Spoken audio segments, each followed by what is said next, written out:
paz e a graça do Senhor, queridos. Amém. Deus nos abençoe nessa noite. Antes de começarmos a exposição da palavra,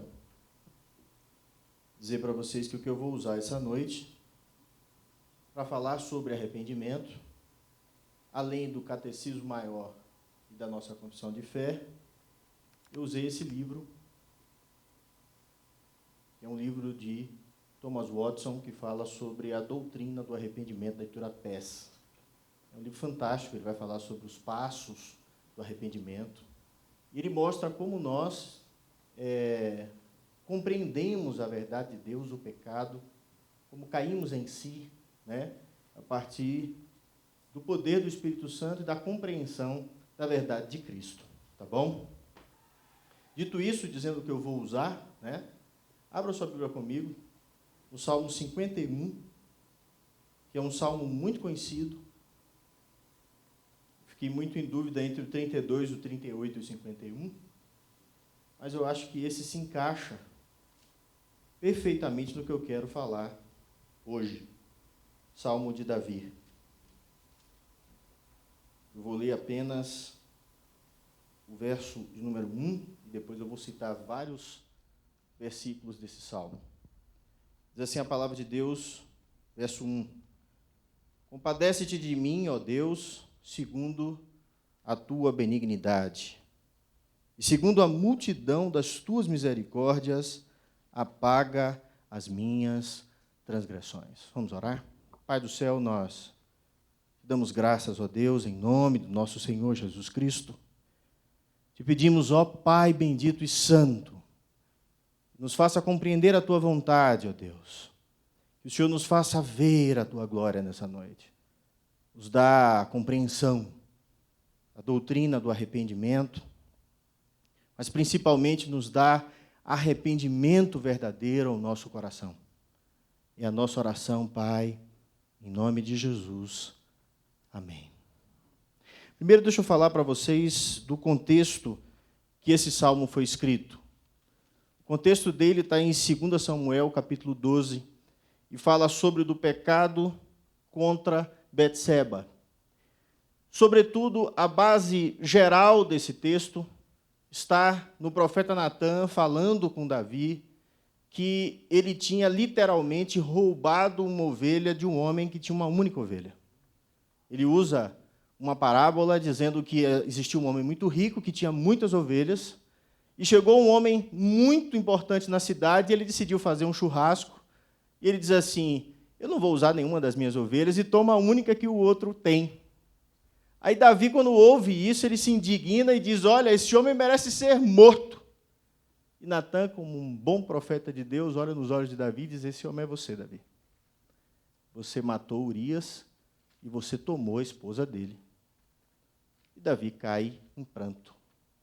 E a oração de Davi, se colocando diante de Deus, é esse texto aqui, o Salmo 51. Thomas Watson vai dizer que arrependimento é uma graça do Espírito de Deus, por meio da qual um pecador é humilhado em seu íntimo e transformado em seu exterior. Ou seja, arrependimento verdadeiro é quando, dentro do meu coração, eu sou tomado pelo Espírito Santo de Deus, eu compreendo a minha falha, eu compreendo o meu erro e transformo a minha vida de tal forma que essa verdade, esse arrependimento é visto exteriormente na minha vida. Para que vocês tenham ideia, arrependimento é quando você consegue ver o seu pecado, é quando você reconhece quem você é quando você cai em si. É quando o profeta Isaías, no capítulo 6, ele vê a glória de Deus, ele diz, ai de mim, que sou pecador. É quando você tem a consciência de pecado, é quando você tem a consciência de erro. E foi exatamente o que aconteceu com Davi.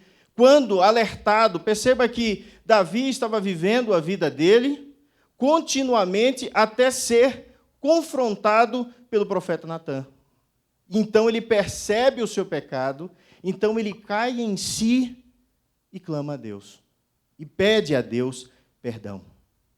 Irmãos, o arrependimento ele é tão importante, está tão ligado dentro da estrutura da doutrina, tanto do Antigo Testamento quanto do Novo, que João Batista ele começa pregando no deserto da Judéia, dizendo: arrependei-vos, porque é chegado o reino dos céus. Arrependimento era necessário para entrar no reino dos céus. O arrependimento está ligado a reconhecer Jesus Cristo como Cordeiro de Deus, a reconhecer Jesus como Deus encarnado e a olhar para si mesmo e reconhecer-se pecador. Perceber a necessidade de morrer em Cristo para ressuscitar em Deus. Arrependimento está tão ligado à palavra de Jesus Cristo que o próprio Senhor Jesus disse: eu não vim chamar justos, mas sim pecadores ao arrependimento. Essa palavra arrependimento no grego significa mudança de concepção, significa mudança de ponto de vista referente a si mesmo e referente a Deus. Observem que arrependimento está ligado à mudança de atitude pessoal, perceber o seu erro e mudar, abandonar as velhas práticas ou o erro, ou está ligado à própria pessoa de Deus, quando você reconhece que Deus é soberano, Deus é Senhor, Deus é o Deus glorioso, e você, em resposta a ter conhecido esse Deus tremendo, você se humilha e se arrepende de quem você é para viver em novidade de vida. Então, a linguagem é sempre dessa mudança de ponto de vista, de mudança de mente, de compreensão do pecado. Nesse texto que nós acabamos de ler, nós vamos perceber exatamente a primeira coisa que ocorre com Davi, é que o arrependimento verdadeiro, ele reconhece o seu pecado.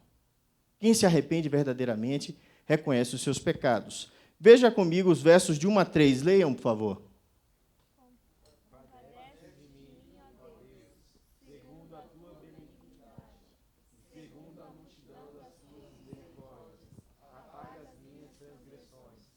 Lava-me completamente da minha iniquidade e purifica-me do meu pecado. Pois eu conheço as minhas transgressões, o meu pecado está sempre diante de mim. Olha só, Davi pede para ser lavado e purificado, e ele diz: eu conheço as minhas transgressões. Observem que ele tinha transgredido contra Deus e estava quieto em silêncio. O profeta vai até ele e diz: você pecou, Davi. Aqui ele olha e diz: olha, eu conheço as minhas transgressões e o meu pecado está sempre diante de mim. Observem que Davi, ele clama a Deus. Ele pede a Deus uma mudança. Quando você olha, por exemplo, a vida de Zaqueu, você percebe um testemunho público imediato quando ele diz assim: se eu prejudiquei alguém, eu vou restituir. A ideia de olhar para si mesmo, a ideia de um autoexame, a ideia de perceber o seu próprio erro. E é o primeiro ponto de Thomas Watson. Ele vai dizer que a percepção do pecado é justamente a primeira parte do remédio de Cristo. É quando é aberto os nossos olhos, é quando observamos a importância do arrependimento. É o próprio filho pródigo, quando ele cai em si e se vê pecador. Ele olha e diz assim: olha, eu sou um pecador. Eu preciso voltar para a casa de meu pai, eu pequei contra o céu, eu pequei contra o meu pai. A linguagem é sempre de cair em si, de perceber o seu erro. No verso 4, Davi diz: pequei contra ti, Deus, contra ti somente. Arrependimento verdadeiro nos faz perceber algo importante, queridos. Nós não pecamos somente contra a pessoa. O pecado de Davi contra Betseba e Urias ofende a Deus em primeiro lugar. A relação sempre primeira é com Deus. Então Davi, caindo em si, ele percebe o quanto ele ofendeu a Deus e ele entra em tristeza É o segundo ponto de Thomas Watson. Primeiro, eu reconheço, eu percebo o meu pecado, e segundo, eu me entristeço por esse pecado. No Salmo 38, verso 18, Davi diz assim: suporto tristeza por causa do meu pecado. É a linguagem que nós temos quando nós nos entristecemos pelo poder do Espírito Santo que nos faz ver o nosso erro, a nossa falha, e a gente se sente triste. É por isso que é o momento de contrição no momento do culto. Quando você se coloca diante de Deus e fica contrito, você se derrama diante do Pai e sente tristeza caso você tenha pecado. O pai da igreja, Ambrósio, ele chamava essa tristeza de amargura da alma. Essa palavra hebraica, que se traduz por ficar triste, significa ter a alma crucificada. A ideia aqui é que o verdadeiro arrependimento me faz sofrer com a minha falha.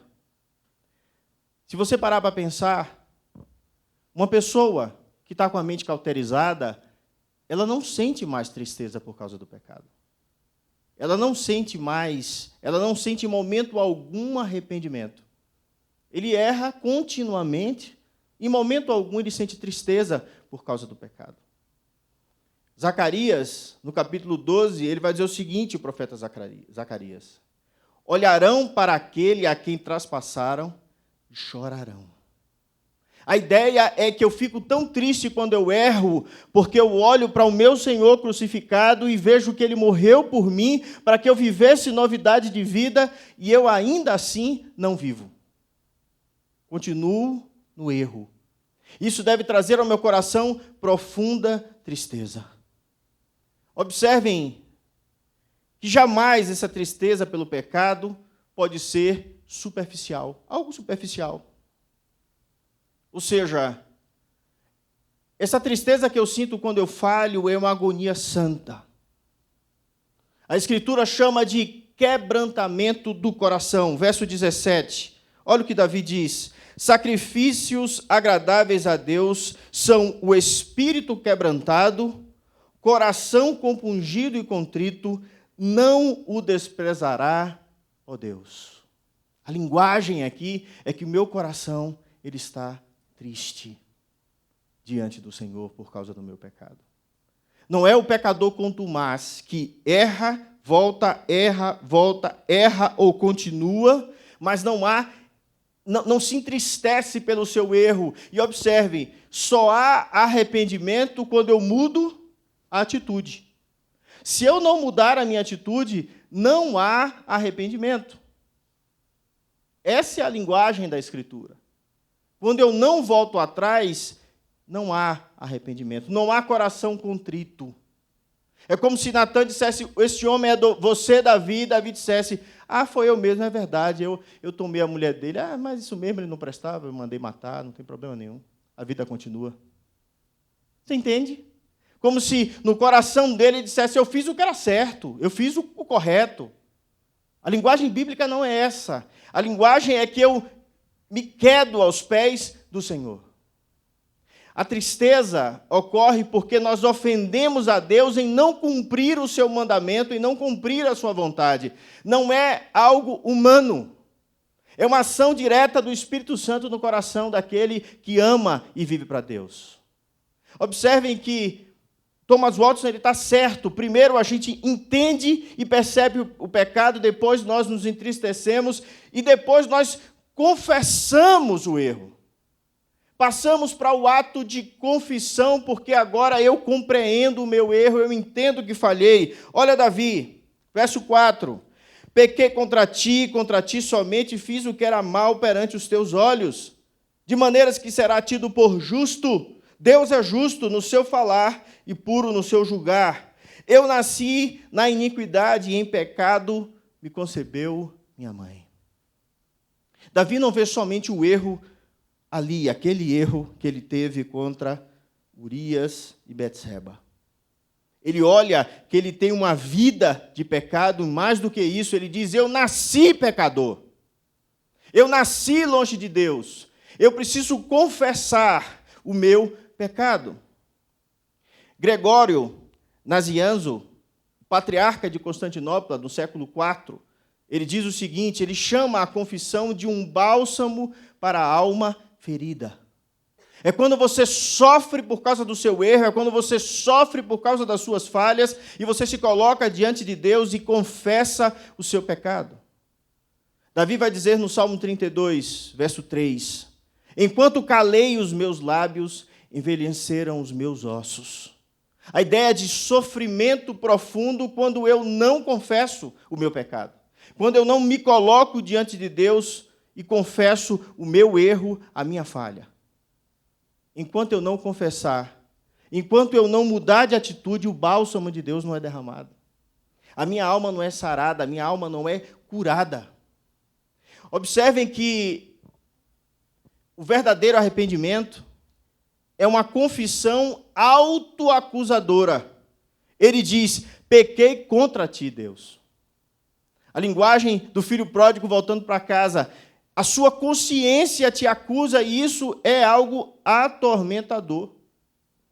Pai, pequei contra o céu e pequei contra ti, diz o filho pródigo.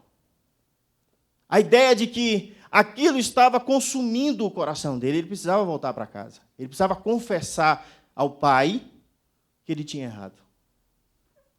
Ou a consciência não fica em paz. E aí vem a outra parte que é extremamente interessante no livro de Thomas Watson. Ele diz, aí vem a vergonha pelo pecado. A vergonha do pecado me afasta da igreja. Você lembra do que aconteceu com Adão e Eva na queda? Após pecar, eles se escondem de Deus. E aí, quando a gente peca e a igreja sabe, a gente fica com vergonha de a igreja, com vergonha das pessoas, com vergonha de Deus. A linguagem é que a gente sofre mesmo. Olha o verso 9. Davi diz assim, esconde o rosto dos meus pecados, Deus. Ou seja, eu quero me esconder de ti, eu não quero que você me olhe. Esconda o seu rosto, Deus. Não veja a minha falha. Como é que Deus não pode ver? Aqui é a vergonha de Davi. Olha o verso de número 11. Ele diz assim, não me repulses da tua presença, Deus. Aqui é a vergonha de Davi, Deus vai me mandar embora. Deus vai me tirar da presença dele porque eu estou sujo. Aqui é quando nós sentimos profundamente no coração arrependimento.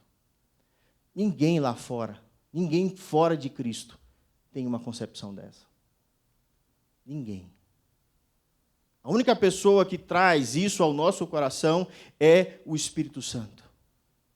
O envergonhar-se é a força da virtude. É quando eu compreendo Cristo, eu compreendo a verdade de Deus e me envergonho da minha própria vida, da minha falha e do meu erro. É quando o coração se escurece por causa do pecado e olhamos para a graça no rosto de Cristo e a gente fica vermelho de vergonha. Só tem esse tipo de sentimento quem conheceu o Espírito e quem conhece o Senhor Jesus Cristo.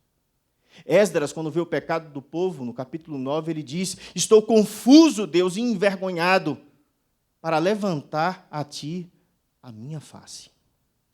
Ele está com vergonha de orar a Deus.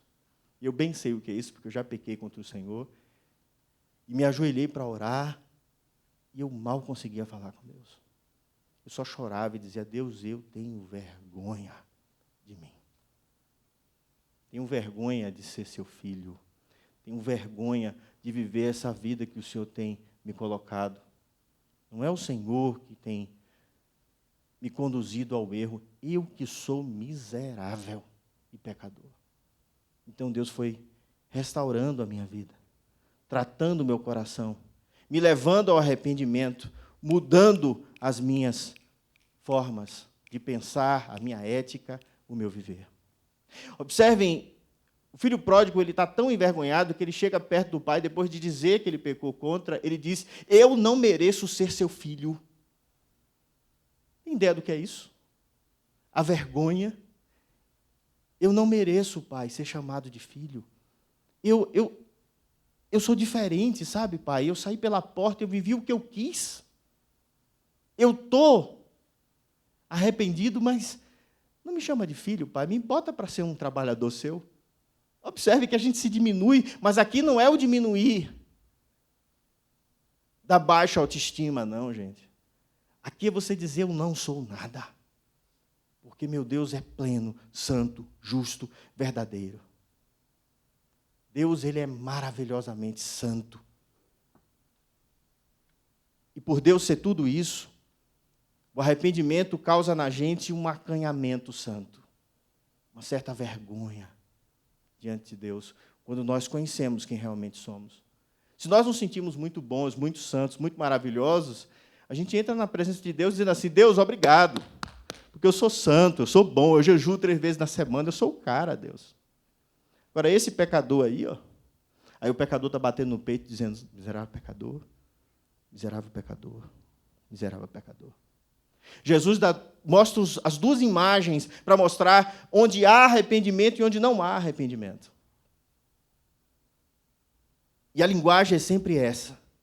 Se Cristo não estiver no coração do pecador, não há vergonha, não há arrependimento. É quando Cristo é dono do coração que há verdadeiro arrependimento. O Catecismo Maior diz assim: o que é arrependimento que conduz à vida? O que é isso? E a primeira verdade que ele diz: o arrependimento que conduz à vida é uma graça salvadora. A linguagem é que nunca sou eu mesmo que entendo o pecado. É a graça de Deus que me alcança e fala ao meu coração: você errou. É a graça de Deus que fala comigo e que me atrai a Cristo. Como está escrito em 2 Timóteo, capítulo 2, verso 25 e 26. É Ele que diz, é o Espírito que nos concede arrependimento, nos levando ao conhecimento da verdade, para que eu me volte à sobriedade e escape da armadilha do diabo, que me aprisionou segundo a sua vontade, diz o apóstolo Paulo. Então, quando nós somos exortados por causa do nosso erro, eu me arrependo pelo poder do Espírito, e não por uma consciência pessoal. Portanto, o homem não se arrepende por decisão própria, por algo que já está em mim e eu me arrependo, por um ato efetivado por uma consciência movida por vontade pessoal, autônoma. Isso é impossível. Você só reconhece o seu erro se Deus falar, iluminar o seu coração e você perceber. Você não reconhece, não se arrepende por causa de frustração, por exemplo. Teve um problema no relacionamento lá fora, aí começou a ser crente, veio para a igreja, se desiludiu com os homens, se desiludiu com as mulheres, né? Ele está frustrado com o mundo não dá certo para ele, ele veio para a igreja. Não vai ficar, porque não é arrependimento. No máximo, ele é a semente que caiu ou no caminho, ou sob as pedras, ou dentro dos espinhos. Uma hora ele vai dar o fora. Porque ele não vai ser sarado no fundo da sua alma. Porque ele não vai encontrar arrependimento verdadeiro. Não é uma decepção moral que lhe traz a Cristo. Eu fui acusado injustamente, eu fui traído. Aí você vem para a igreja. Nada disso, gente. Nada disso. Arrependimento é quando Deus irresistivelmente queima meu coração e diz assim: você é pecador. E você precisa de mim. Ou você vai para o inferno. É abrir os olhos para a verdade divina. É compreender aquilo que jamais é compreendido sem o Espírito Santo. Portanto, é a operação do Espírito Santo no coração do pecador que o revela a palavra. Portanto, o arrependimento real só é possível aos eleitos quando eles são objetos da misericórdia de Deus e destinados à salvação. Irmãos, arrependimento só nasce no coração de um solo que foi preparado anteriormente por Deus para receber a palavra. Você pode falar o que você quiser. A pessoa só se arrepende quando o Espírito fala de dentro para fora. sua vida pode ser um inferno, você não se arrepende. Eu conheço pessoas que eu preguei o Evangelho, a vida é absolutamente destruída, não se arrepende. Porque essa visão é dada do alto do Senhor. Portanto, em primeiro lugar, o arrependimento verdadeiro, ele reconhece o seu pecado. Em segundo lugar, o arrependimento verdadeiro, ele busca restauração. Primeiro ele se arrepende, depois ele busca restauração. Leia para mim o verso número 7.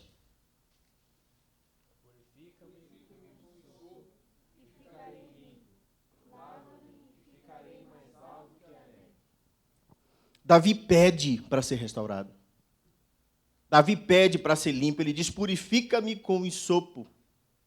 O hisopo era usado nas purificações para retirar manchas. Era usado para lavar roupa. É por isso que a linguagem diz que Jesus estava mais alvo, a sua roupa, mais alva do que qualquer lavandeiro podia lavar. A linguagem do brilho da glória. A linguagem de tirar a mancha, a nódoa do pecado. Então, Davi aqui está dizendo o seguinte, eu tenho consciência do meu pecado e eu sei que só quem pode limpar esse pecado é Deus, através do sangue de Cristo. É por isso que ele está pedindo, olha, Deus, não me repulse da sua presença, me mantenha aqui na tua presença. Verso 11. No verso 12 ele diz, restitui-me a alegria da tua salvação. A linguagem aqui, queridos, não é que Davi perdeu a salvação. A linguagem é simples. Ele perdeu a alegria de ser salvo por causa da presença do pecado. O pecado que não é confessado, você não tem alegria de salvação. Se você for filho, salvo, está em Cristo, enquanto você não confessa e se arrepende, a sua vida é um tormento. Porque essa é a linguagem de Deus. O Espírito fala ao nosso coração dizendo que estamos em pecado. A linguagem da doutrina é que é a operação do Espírito Santo que faz reconhecer o erro e nos faz ver o perigo do pecado. Portanto, para haver arrependimento, é necessário que o Espírito Santo aplique a graça de Deus dentro do nosso coração. E que ele atue no escondido da nossa alma, mediante a palavra de Deus. Porque é a palavra que diz o que é certo e o que é errado. E a partir do momento que a palavra fala ao meu coração, no escondido, no recôndito da minha alma, Deus fala. Portanto, o Evangelho, ao ser comunicado ao predestinado, ou ao eleito, ao nome que você quiser dar, aquele que foi separado para a justificação, encontra nele, e exclusivamente nele, um solo fértil, intencionalmente preparado por Deus para cair em arrependimento. É você ouvir a palavra e reconhecer-se pecador. Portanto,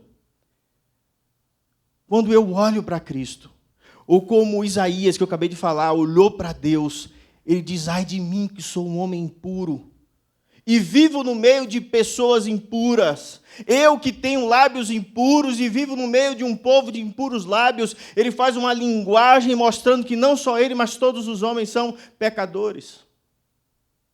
Isso tem que me levar a uma torpeza e uma odiosidade dos meus pecados. Eu tenho que abominá-los. Esse arrependimento, ele só acontece quando o pecador reconhece o seu estado pecaminoso. É quando ele recapitula os seus pecados. É quando ele analisa a si mesmo e entra em crise por causa da sua infidelidade, por causa da sua desonestidade, por causa da sua ofensa contra Deus. Aí eu entro em crise. Enquanto isso não ocorre, não há arrependimento e, o mais interessante, não há conversão. Porque é um processo direto. Arrependimento, conversão. Senão, não há mudança no nosso coração. Aqui é quando eu sou contundentemente confrontado pelo meu pecado. E ele está diante de mim, como disse Davi. E não existe nada que não seja exposto diante de Deus. É como diz o Salmo que fala que Deus esquadrinha a nossa vida. Eu nem falei, Deus já sabe o que eu vou falar. Eu nem levantei, Deus conhece meu dia todo. A linguagem é: Senhor, o pecado está diante de mim, mas eu sei também que todo o tempo está diante do Senhor. Quando isso ocorre, eu apreendo, não é aprender, é apreender. Eu apreendo a misericórdia de Deus em Cristo e como Ele age no coração daqueles que se arrependem. Eu consigo perceber a misericórdia de Cristo, por pior que seja o meu pecado, ele pode ser o pior. Eu compreendo que Jesus pode me perdoar. Eu compreendo que Jesus morreu para que eu tivesse uma vida transformada e fosse liberto daquele sofrimento e daquele pecado. É quando o Espírito Santo fala ao coração do pecador eleito do seu pecado, especialmente do pecado de incredulidade, e faz buscar restauração em Deus. Porque é exatamente o que acontecia comigo. Eu era absolutamente incrédulo para com as coisas do Senhor. Eu não cria em nada disso. Se alguém dissesse que eu ia para o inferno, eu dava risada. Ainda brincava: se for open bar, meu amigo, eu vou mesmo. Porque na minha cabeça, inferno não existe, não existia. Então não me arrependo dos meus pecados. Mas quando você tem Cristo e você entende que tudo que existe não veio do nada, quando você entende que existe um Deus nos céus que consegue parar o mar e a tempestade, quando você entende que existe um Deus que anda sobre a terra, que andou sobre a terra, e que é glorioso o suficiente, e o sol é uma baganinha cósmica, se ele quiser apagar, assim ele apaga. Quando você entende que existe um Deus grandioso, você diz: existe inferno. Porque ele morreu por mim. E aí você diz: olha, eu tenho medo do inferno. Só tem medo do inferno, gente, quem vai para o céu. E se arrepende para não ir para lá. Porque entende. O Espírito Santo entende Cristo. Quem não é revelado Cristo, o inferno é uma brincadeira. Ele ainda diz que quer ir, porque lá é que as pessoas legais vão estar. Porque ele não compreende a dimensão da verdade. Se não existe Deus, não existe inferno. É diretamente o raciocínio, né? Portanto, é o Espírito Santo que vai no nosso coração nos convencer da justiça, do pecado e do juízo de Deus, que é inferno. João 16:8. Então, a partir do momento que o Espírito Santo me revela a Cristo, ele me revela a mim mesmo e me revela o juízo. Imediatamente essas coisas são reveladas ao nosso coração. E para mim, como teólogo, eu entendo que conhecer a Cristo e a mim mesmo ocorre concomitantemente. Eu olho e digo: Jesus é o Senhor, Ele é Deus. Eu sou pecador. É automático, as duas coisas ocorrem. E você vê o seu pecado. E você se converte. E toda vez que você erra, você confessa, porque você sente esse arrependimento, esse constrangimento no seu coração. Porque você foi vocacionado pelo Espírito. O Espírito demonstrou o juízo de Deus aos faltosos e ele mudou o seu coração. Aqui, esse arrependimento me conduz à restauração, a ser restaurado, a ser tratado em Deus. Porque senão não é arrependimento, né? O cara se confessa e vive tudo do mesmo jeito, significa que ele não se arrependeu, né? Ele acha que está fazendo o que é correto. Terceiro lugar. Primeiro é o quê, gente? Primeiro lugar, vamos lá? Reconhecimento do pecado. Segundo lugar, arrependimento verdadeiro me leva a buscar restauração. E terceiro lugar, o arrependimento verdadeiro me leva a uma mudança de atitude. Eu já falei várias vezes, então a gente vai entender isso aqui. Veja o verso de número 10. Davi diz: cria em mim, ó Deus, um coração puro e renova dentro de mim um espírito inabalável. Você sabe o que Davi está dizendo aqui? Ele está dizendo, Deus, eu não sou capaz de ser santo. Eu não sou capaz de ter um coração puro. Eu não sou capaz de viver em santidade. Então ele diz, Deus, cria em mim. Muda, Deus, o meu coração.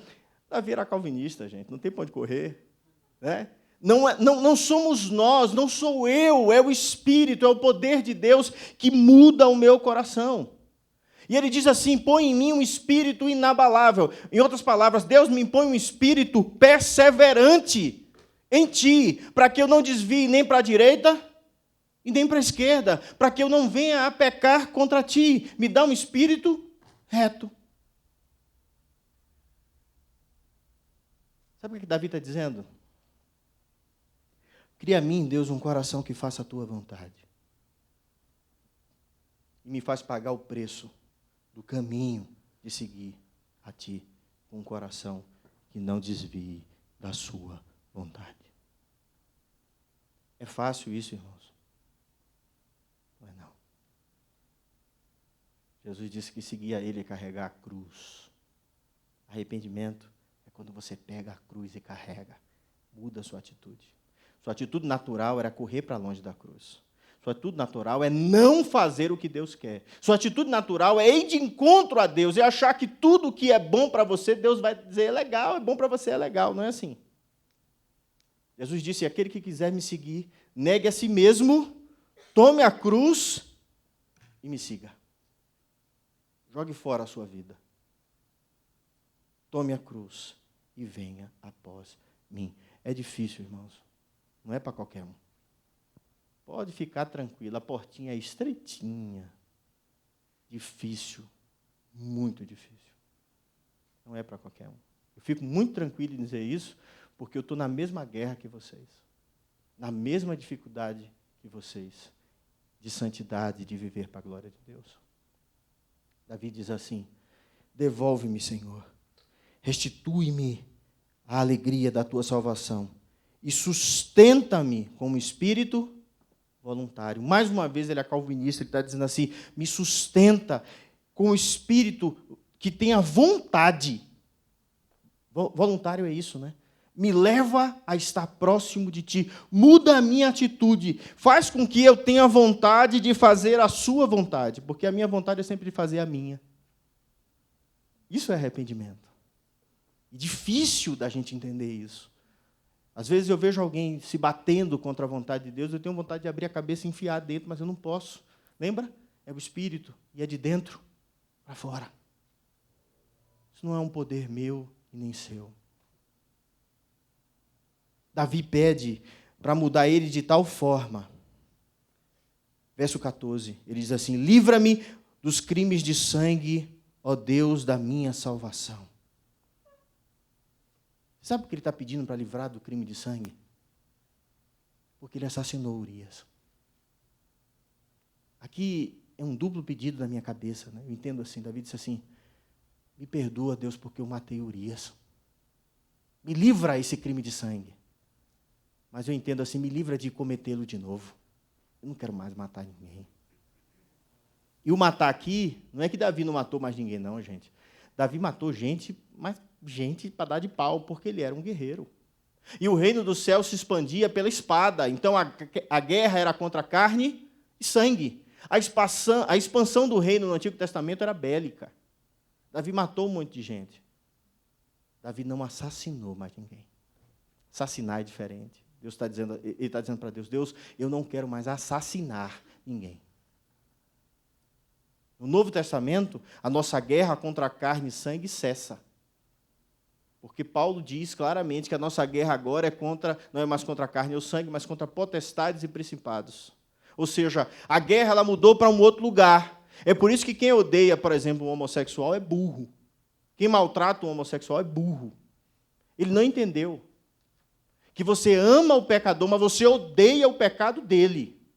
E ele está nessa, nós cremos assim, por causa do pecado. E você sabe por que o homossexual ele não se arrepende do erro dele? Porque na cabeça dele ele está certo. E a Bíblia está dizendo que ele está errado. Todo aquele que diz assim, o homossexual está certo, é amor. Ele não se arrependeu, nem ele dos seus pecados, e nem entendeu a vontade de Deus. Judas diz no verso 23 da sua epístola, que nós devemos odiar a roupa, até a roupa manchada pelo pecado. Odiar, mas é odiar a roupa. Sabe qual é o significado ali, gente? É que a Bíblia diz que nós temos que nos despir do velho homem. Então, a roupa manchada pelo pecado é a minha velha vida. E me revestir de Cristo. É por isso que existem pessoas que realmente se convertem e abandonam suas vidas passadas. Eu tenho grandes amigos que eu amo com profundo amor, beijo do rosto, são homossexuais. Mas eu não concordo em absolutamente nada com a vida deles. Nada. Porque a Bíblia é clara em dizer que é pecado contra Deus. Eu posso pregar isso? Posso. Eu não posso obrigar as pessoas a viverem o Evangelho. Porque você não vai obrigar quem não se arrependeu. Entende? Ele tem que se arrepender. Para mim, a homossexualidade não é diferente de um mentiroso ou de qualquer outra coisa. Pecado para Deus é pecado. Você ama o pecador e abomina o erro dele. Só quem encontra arrependimento verdadeiro se volta para Deus. Temos uma ideia, aquele que não se arrepende, ele tem a seguinte ideia: Deus, ele é amor. E ele ama todo tipo de amor. Isso é a maior mentira que existe. Maior silogismo que pode existir. Por que isso é um silogismo? Porque não existe amor sem justiça. Em nenhum lugar. Em nenhum lugar. Um pai que não corrige um filho porque ama, ele não ama o filho, porque o filho vai ser tudo menos uma pessoa correta. Um Estado que não cuida daqueles que se rebelam contra o Estado, ele não está sendo em favor dos seus cidadãos. Ele está permitindo que outros sofram por causa desses que estão errados, que precisam ser corrigidos. É como uma moça uma vez disse, com um olho desse tamanho, assim, estourado para mim. Mas eu sei que o meu marido me ama. E eu disse para ela, se ele te amasse, ele jamais lhe dava um soco desse na sua cara. Então, essa ideia de amor, sabe? Que é amor de qualquer jeito. Deus não é assim, gente. Há justiça. E justiça é contrato. Quem estudou direito, quem estudou Estado, sabe. Justiça é contrato. Justiça é o que foi acordado. Então, se você diz, eu sou cristão, você está assinando o contrato de que você vive aqui. Esse é o seu contrato. Toda vez que você o quebra, você está dizendo, eu não amo a Deus. É por isso que você tem que se arrepender e mostrar que você ama. Jesus disse, aquele que me ama, cumpre os meus mandamentos. Aquele que não se arrepende, não ama a Cristo e não foi convertido pelo poder do Espírito. Olha só, Jesus disse assim, ide, porém, e aprendei o que significa misericórdia quero e não holocaustos. Pois não vim chamar justos, e sim pecadores ao arrependimento. Davi diz isso no verso 17. Em outras palavras, ele está dizendo assim, não adianta você dizer que é crente e vir aqui participar de um culto, viver tudo certinho e não se arrepender. Quando Jesus diz misericórdia quero, gente, é porque ele é misericordioso. E se você se arrepende do seu pecado, ele te perdoa. Mas se você pratica o culto a Deus sem arrependimento, vivendo do jeito que você quer, você não tem um coração contrito. Você entende? Não tem envolvimento. É como um marido que faz um contrato com a esposa e diz assim, eu vou casar com você, eu vou viver com você, mas eu vou ter a mulher que eu quiser. Que contrato é esse? Se ele for um contrato cristão, ele está errado. Mas lá fora tem 1 milhão de casamentos desses. Foi acordado antes, você sabia disso, que existem casamentos doidos assim. Vamos casar, eu vivo do jeito que eu quiser, eu vivo do jeito que você quiser. Para os dois, está certo, esse é o acordo deles. Diante de Deus isso está certo? Diante de Deus, eu como pastor, eu vou aceitar isso e dizer, seja aqui da igreja, sei conosco, à vontade. Eu sou cristão, né? Adultero, adoidado, mas eu participo da mesa do corpo de Cristo. Sem arrependimento, nunca leu 1 Coríntios 11. Nunca leu para entender que quem come da mesa do Senhor, indignamente, come e se torna réu do corpo de Cristo. Em outras palavras, quando você come vivendo de qualquer jeito da ceia do Senhor, você está sendo culpado pela morte e pela crucificação de Cristo. Quando eu não conheço teologia, tudo é muito fácil. Mas quando eu entendo a Deus e o amor dele por nós, e que não é qualquer amor que aceita a gente de qualquer jeito. De qualquer jeito ele aceita quando a gente se converte. Mas a partir do momento que eu assumo a minha responsabilidade pública de ser batizado em nome dele, e publicamente eu digo para a igreja que eu vou viver segundo o padrão da Escritura, meu irmão, a Bíblia é clara em dizer que Deus não se agrada em voto de tolos. E Deus abomina os tolos, porque dizem uma coisa e fazem outra. Então, um arrependimento confessa o seu erro porque encontrou misericórdia, porque entendeu a misericórdia de Deus e vai viver para Deus. A mudança de atitude leva o pecador tanto a se entristecer pelos seus pecados, a aborrecê-lo, como diz Judas, verso 23, mas leva também a viver constantemente para Deus. O Espírito me tensiona e me impele a fazer a vontade de Deus. Então eu vou viver agora, vou me despir do velho homem, vou me despir dos meus velhos hábitos e eu vou viver segundo Cristo. Eu vou viver caminhos de obediência. Por isso que Jesus diz, aquele que me ama, cumpre, obedece os meus mandamentos. Vive segundo o que eu disse. Isso que é ser discípulo, né? É seguir o seu mestre. Portanto, o arrependimento é o momento glorioso em que Deus descobre a nossa vida. Mas não é descobrir porque Deus não estava nos vendo, não. É desvelar a minha vida. É quando Deus desvela a nossa vida e a gente começa a ver segundo os olhos de Cristo. A gente começa a ver que no mundo há caminhos de morte e de vida. A gente começa a ver o poder do Espírito Santo operando na vida e nos corações. A gente começa a ver pessoas indo para a morte. A gente começa a ver que no mundo há anjos e demônios. A gente começa a ver tudo aquilo que é só visto pelos olhos da fé. Deus nos desvela. É quando Deus nos toca.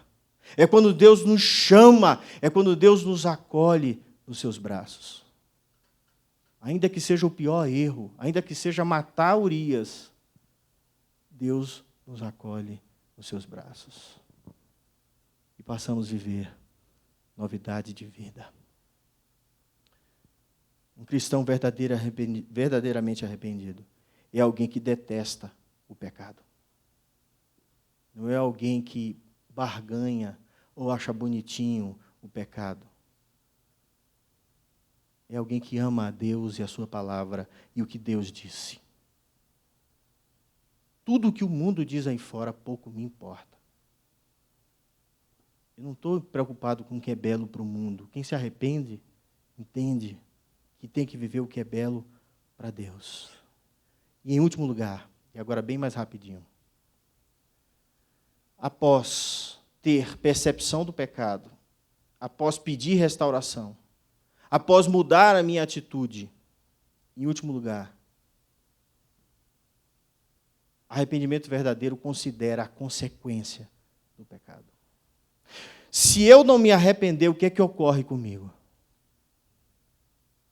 Se eu não mudar a minha vida, o que é que ocorre comigo?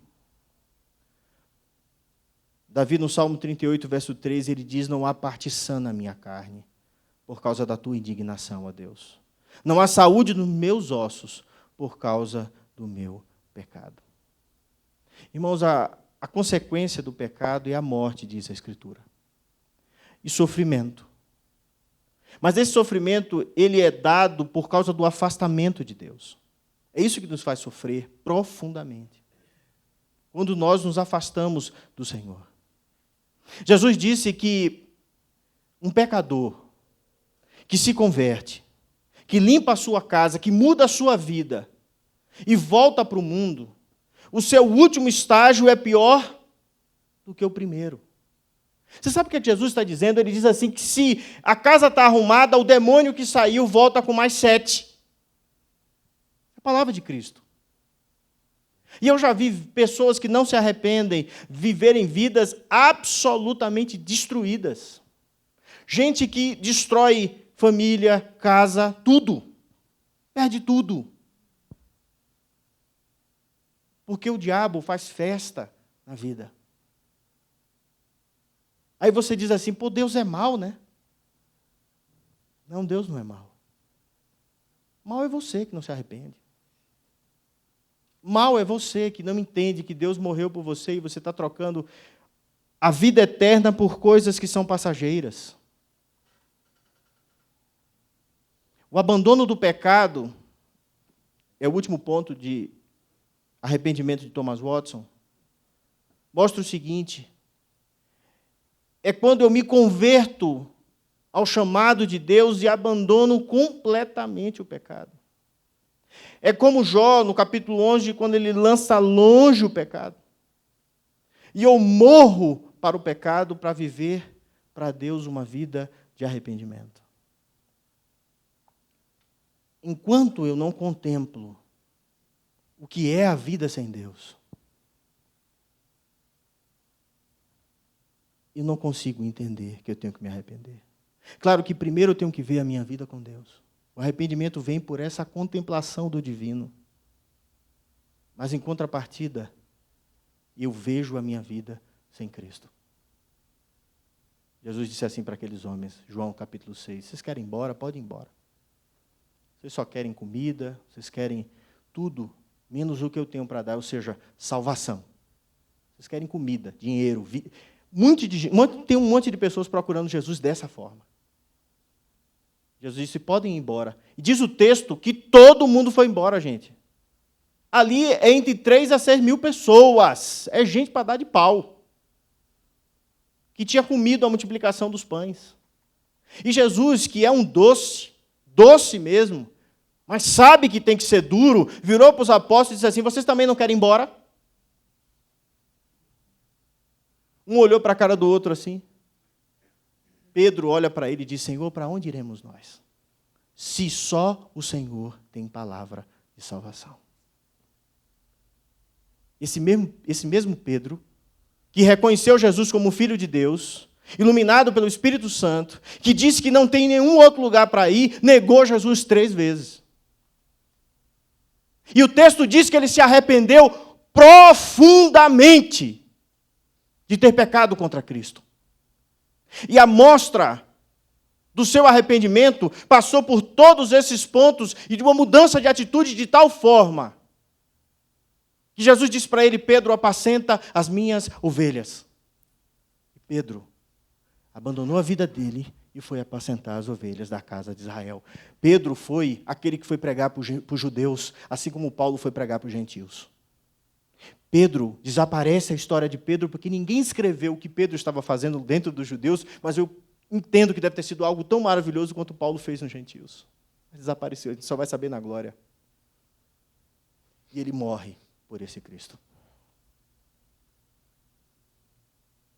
Isso é arrependimento. E ainda que você erre, você pede perdão e muda. O que é que você está buscando em Cristo? Uma vida nova ou novas coisas para a sua vida? Qual a sua busca diante de Deus? Uma busca pelo que é externo, pelo que é passageiro, uma renovação egoísta, porque você está frustrado com o mundo, porque você quer alcançar alguma coisa aqui na terra. Qual é o motivo que você está buscando Cristo? Ou você está buscando diante do Senhor arrependimento, espiritualidade, vida com Deus, obediência e proximidade com Cristo?